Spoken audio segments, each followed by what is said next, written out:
এটা হচ্ছে ইমেজ, একটা self hosted Google photos alternative.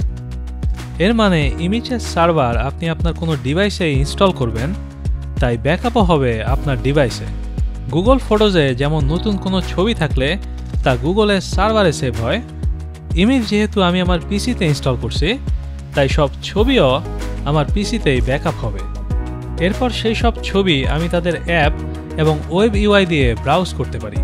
এর সুবিধা হচ্ছে যেহেতু এটা আমার স্টোরেজে ব্যাকআপ হচ্ছে তাই এটা ফ্রি এবং আমি আমার ইচ্ছা মতো স্টোরেজ সাইজ চেঞ্জ করতে পারবো। যেহেতু এটা ওপেন সোর্স আর লোকাল, সো ইমেজ সেফ এবং খুবই ফাস্ট। আর এই অ্যাপ অরিজিনাল কোয়ালিটিতে সব ছবি সেভ করে। এটার ইউআইও দেখতে গুগল ফটোজের মতো এবং গুগল ফটোজের অনেক ফিচারও এখানে আছে, যেমন context aware search, people search বা লোকেশন সার্চ। গুগল ফটোজের মতো ইমেজও প্রায় সব ডিভাইস থেকেই অ্যাক্সেস করা যায়। It's pretty cool.